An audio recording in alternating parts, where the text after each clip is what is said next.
Hello students, welcome है आपका passport classes में। और आज देखेंगे अपन असिस्टेंट रिप्रोडक्टिव टेक्नोलॉजी का थर्ड पार्ट। यह थर्ड पार्ट क्या है?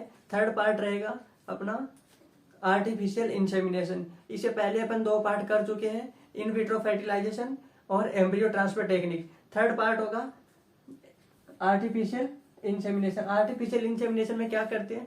जो पहले वाले दो पार्ट थे वहां उसमें दिक्कत होती कि महिला में दिक्कत होती थी, जो या फिर वो क्या करती थी, क्या या तो जो उसका यूट्रस होता था वो बच्चे को कंसीव करने में सक्षम नहीं होता था, और दूसरी दिक्कत होती थी कि वो लेडी होती थी, उस लेडी के फेलोपियन ट्यूब में आर्टिफिशियल तरीके से या जो प्राकृतिक तरीके से जो एग और स्पर्म फ्यूज नहीं होता था। लेकिन आज वाली कंडीशन है यह है जो आर्टिफिशियल इंसेमिनेशन, यह प्रॉब्लम रहती है, यह मेल में प्रॉब्लम रहती है। जो पुरुष होता है उसमें दिक्कत रहेगी। इसमें क्या होता है, इसमें या तो जो पुरुष होता है वो बिल्कुल भी स्पर्म रिलीज नहीं कर पाते हैं, या फिर थोड़ा स्पर्म रिलीज कर पाते हैं। तो जो बिल्कुल भी स्पर्म रिलीज नहीं कर पाता है इसको बोला जाता है एजोस्पर्मिया, जो नो स्पर्म रिलीज करता है। और ओलिगोस्पर्मिया क्या होता है, जो स्पर्म रिलीज करता है ना, वो स्पर्म रिलीज की जो क्वांटिटी होती है वो डिक्रीज हो जाती है, मतलब रिलीज है फ्यू स्पर्म। ये क्या करता है, फ्यू स्पर्म रिलीज कर पाते हैं, फ्यू स्पर्म रिलीज कर पाता है। लेकिन इसमें जो होता क्या है, जब जो लेडी होती है, यह देखते पहले यह चीज समझते हैं ये क्या है। यह देख तो यह है एक वेजाइना होती है, जो नीचे वाला भाग होता है ना इसको वेजाइना बोले जाते हैं, और जो वेजाइना के जस्ट ऊपर वाला भाग होता है ना ये इसको सर्विक्स बोलते हैं। सर्विक्स के ऊपर यह यूट्रस स्टार्ट हो जाता है, और यह ओवरी है, यह फेलोपियन ट्यूब है। तो होता क्या है कि जो लेडी होती है, यह जो इसका मेंस्ट्रुअल सर्कल होता है, मासिक चक्र, उसमें वो हर महीने एक एग रिलीज कर पाती है। और जो एग होते हैं ना जो यहाँ आता है फेलोपियन ट्यूब में, और जो सेक्सुअल एक्टिविटीज होती है उन सेक्सुअल एक्टिविटीज के द्वारा यहाँ से स्पर्म छोड़ा जाता है। सेक्सुअल एक्टिविटीज में जो स्पर्म वेजाना में छोड़ा जाएगा, स्पर्म इस वेजाना से होते होते इस फेलोपियन ट्यूब में आता है, और यहाँ फेलोपियन ट्यूब में जो एग होता है और इधर से स्पर्म आएगा, ये दोनों यहाँ मिलकर फ्यूज हो जाएंगे और जाइगोट का निर्माण करेंगे। यह तो रहती है जो प्राकृतिक स्थिति होती है उसमें। लेकिन दूसरी कंडीशन क्या होगी कि अगर जो यहाँ से जो मेल स्पर्म छोड़ता है ना, वो होता है मिलियंस ऑफ स्पर्म छोड़ते हैं। तो यहाँ पहुंचते पहुंचते सिर्फ एक स्पर्म पहुंचता है, और सारे जो स्पर्म होता है वो इधर ही वेस्ट हो जाते हैं। लेकिन इसमें होगा कि मिलियंस ऑफ स्पर्म छोड़ने के बाद ही यहाँ एक स्पर्म पहुंचता है। तो अगर स्पर्म बिल्कुल भी स्पर्म नहीं छोड़ेगा, यह तो कंडीशन ही अलग रहेगा, इसे तो अलग बाद में देखेंगे। जो नो स्पर्म छोड़ता है इसकी बात की जाए तो यहाँ थोड़ा सा स्पर्म छोड़ेगा, मतलब जिसकी स्पर्म छोड़ने की क्वालिटी कम हो जाती है वो थोड़ा स्पर्म छोड़ पाता है, और थोड़ा स्पर्म छोड़ेगा तो वो इधर ही वेस्ट हो जाएगा, फेलोपियन ट्यूब पे पहुंचेगा नहीं। और फेलोपियन ट्यूब पे नहीं पहुंचेगा तो यहाँ पे जो एग होगा उस एग के साथ फ्यूज नहीं हो पाएगा, और यह एग भी वेस्ट हो जाएगा।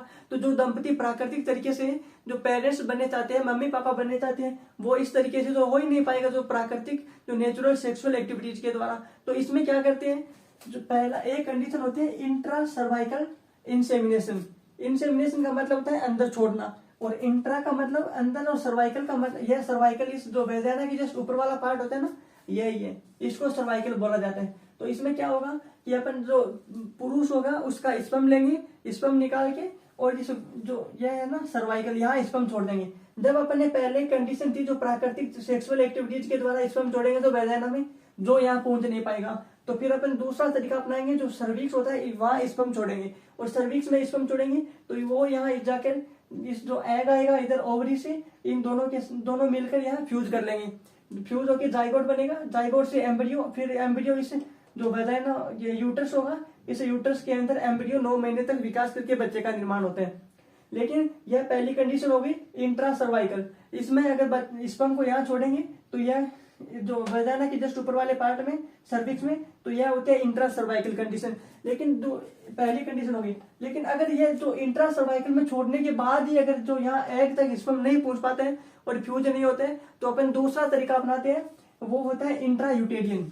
यह है यूट्रस, यह यूट्रस है, तो यह यूटेरियन, जो यूट्रस में स्पर्म छोड़ेंगे तब बोलेंगे इंट्रा यूटेरियन इंसेमिनेशन। तो दूसरी कंडीशन में क्या करेंगे, अपन स्पर्म यहाँ छोड़ने के बाद ही नहीं पहुंचा तो फिर यहाँ छोड़ेंगे, यहाँ स्पर्म छोड़ेंगे तो यह हो जाएगा इंट्रा यूटेरियन इंसेमिनेशन। यहाँ छोड़ने के बाद स्पर्म यहाँ जाएगा, और सारी जो पहले होती है उसी प्रकार यह एग से फ्यूज होगा, जाइगोट बनेगा, एम्ब्रियो बनेगा, और बच्चे का विकास होगा। यह होती है दो कंडीशन जिसमें क्या करते हैं, पहली कंडीशन होगी इंट्रा सर्वाइकल, जिसमें स्पर्म को जो सर्विक्स में छोड़ा जाएगा। दूसरी कंडीशन होगी इंट्रा यूटेरियन, उसमें स्पर्म को इधर यूटरस में छोड़ा जाएगा। लेकिन ये दो कंडीशन तब होती है ना जब कोई जो पुरुष होता है वो थोड़ा बहुत स्पर्म रिलीज कर पाता है। लेकिन एक कंडीशन यह होती है जो कुछ पुरुष ऐसे होते हैं जो बिल्कुल भी स्पर्म रिलीज नहीं कर पाते हैं। उसमें क्या करते हैं, जो बिल्कुल भी स्पर्म रिलीज नहीं कर पाएगा वो पुरुष, उसके लिए जो ये लेडी होगी वो किसी और पुरुष से स्पर्म लेगी। तो किसी अदरवाइज यह एक वाई पुरुष ले लेते हैं, यह एक अननोन पुरुष है और यह पुरुष स्पर्म डोनर का कार्य करेगा। इस दंपति को मतलब इस लेडी को मम्मी बनने के लिए बाहर से स्पर्म देंगे। तो यह एक अलग ही वो अननोन पुरुष आ जाता है वाई। यह पुरुष क्या करेगा, स्पर्म देगा और यहाँ से स्पर्म अपन इसमें दोनों कंडीशन वो पहले वाली करेंगे। अगर इसका स्पर्म होगा, लेकिन वो होगी नहीं कंडीशन, क्योंकि अगर अपन को इसमें कोई दिक्कत नहीं हो क्योंकि एक अननोन पुरुष है तो इसका अपन हेल्थी स्पर्म लेंगे, कोई अच्छा अलग गाय। तो जो हेल्थी स्पर्म होगा तो इसको अपन यहाँ सर्विक्स में छोड़ेंगे तो भी यहाँ पहुंच जाएगा और यूटरस में छोड़ेंगे तो भी यहाँ पहुंच जाएगा। तो अपन इसको कहीं भी छोड़ सकते हैं। जो सर्विक्स में छोड़ेंगे तो वो हो जाएगा इंट्रा सर्वाइकल इंसेमिनेशन और यूटरस में छोड़ेंगे तो यह हो जाएगा इंट्रा यूटेरियन इंसेमिनेशन। जो अपन आर्टिफिशियल इंसेमिनेशन पढ़ते हैं, जो असिस्टेंट रिप्रोडक्टिव टेक्नोलॉजी का थर्ड पार्ट, उसमें अपन दो कंडीशन होती है। उस लड़के में दिक्कत रहेगी, उस जो लड़का होगा इसमें पहली दिक्कत रहेगी कि वो बिल्कुल भी स्पर्म रिलीज नहीं कर पाता है और दूसरी दिक्कत रहेगी कि वो थोड़ा स्पर्म रिलीज कर पाते हैं। जो थोड़ा स्पर्म रिलीज कर पाते हैं उसके लिए दो कंडीशन अपनाएंगे, दो टेक्नोलॉजी, सर्विक्स वाली और यूट्रस वाली। जो बिल्कुल भी स्पर्म नहीं कर पाता है उसके लिए वो लेडी किसी अदर जो मेल जेंडर होता है, पुरुष होता है, उसे स्पर्म लेगी और ये सर्विक्स या फिर यूट्रस में डाल के फिर यह सारी प्रोसेस आगे जो कंप्लीट होती है। और आगे वाली प्रोसेस कैसे कंप्लीट होती है, या सर्विक्स में डाल दे स्पर्म तो फिर ये जैसे था कि इधर फ्यूज होगा, फ्यूज होने के बाद क्या बनता है, फ्यूज एग और जो स्पर्म होता है ये फ्यूज होने के बाद जाइगोट बनता है, जेड भाई।